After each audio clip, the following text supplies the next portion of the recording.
Everybody, I am back with Doctor Who Time Lord Fairy Tales Part 2. Okay, let's get into it, shall we?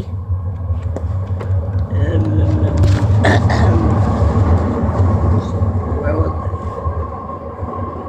the gardens that they had once knew so well were now barely recognizable,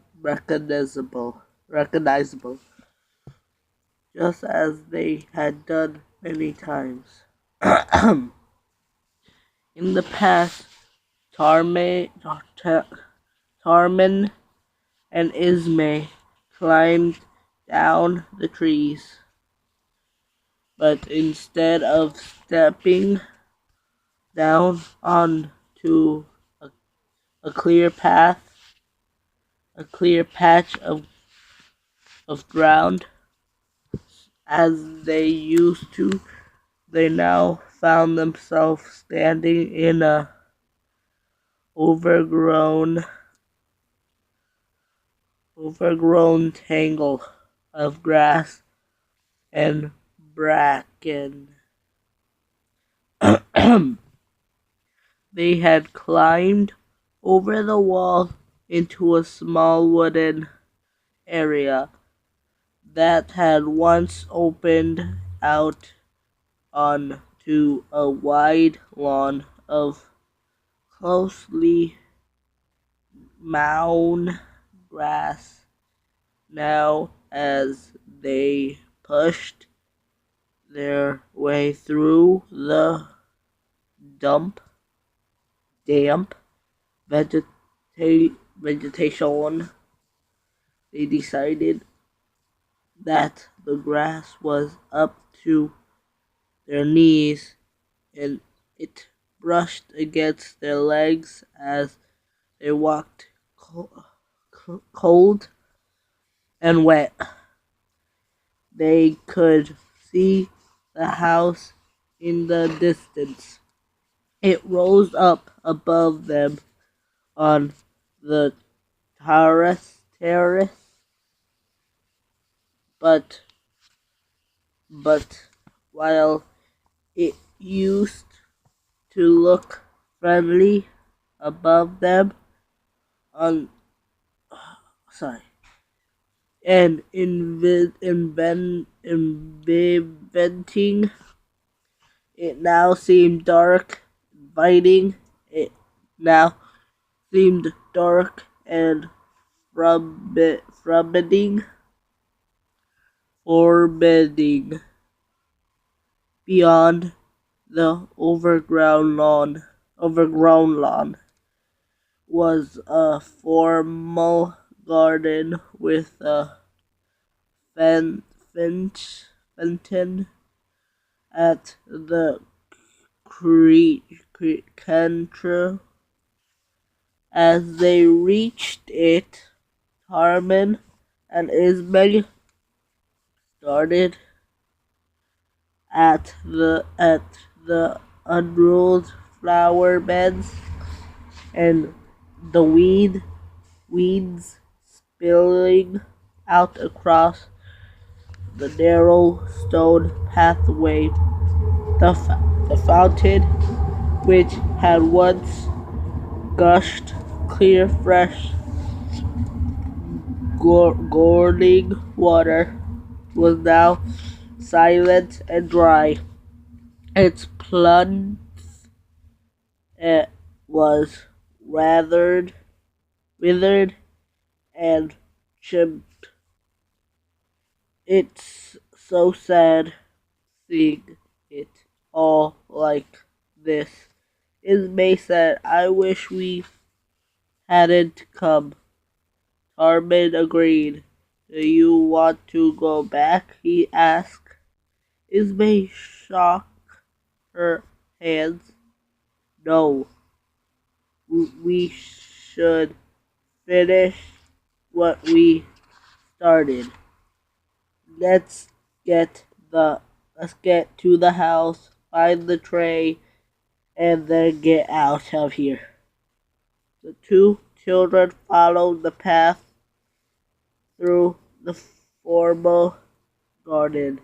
As they reached the end of the path, they noticed something beneath the canopy of a wild tree there, hidden under the branches, which drooped low and cast deep shadows. Stood a dark figure. Ismay gasped, and clutched at Tarmin's arm, tentacles. They stepped closer and saw it was just a statue. I don't remember that being there. Here before, Tarmin said. The statue was made of stone that was withered as the fountain had been moss and lichen and crust its lower half. The statue was an angel with her wings drawn up behind her. She felt her face borne in her hands as if she was weeping, buried. Perhaps she sad to see what happened to the garden, Ismay said. The two children continued on past the angels, and Herman turned to watch her as they went. There is something unsettling about that angel, he thought. But then he remembered himself that it was just a statue. He shook his head, trying to dismiss his own nervousness. As they reached the end of the formal garden, Ismay took Tarmin's hand. Together they started up the steps to the main terrace. When they were near the top, Tarmin looked back one more time. He could still see the statue beneath the tree from here. It was barely more than a silhouette, but instead of crying into her hands, the angel had looked up. She was staring at Tarmin and Ismay. Tarmin hissed, his foot frozen between steps, but then Ismay tugged on his hand and he turned away. It's just your imagination, he told himself. Imagination and fear. It's nothing more than a statue. Tarmin and Ismay reached the top of the steps. Lost my voice there. And discovered several more of the stone statues on the torrents. The statue seems to have been positioned haphazardly without any thought. For now, they might look. One was weeping into her hand, and other started throat lake. Okay, here's the picture.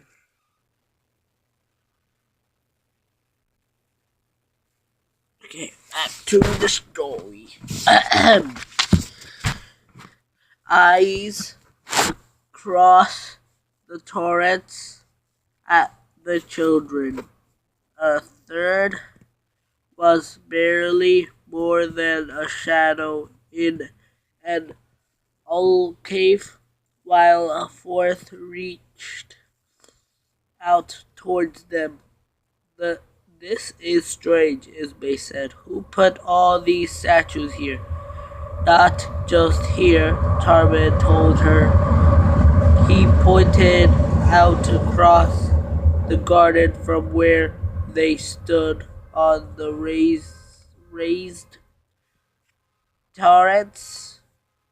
They had a good view across the overground lawn and the formal garden. They could see right across to the wood area in one distance and the lake in the other. Well, I'm going to leave it there. So, wait, what's that? Okay, bye.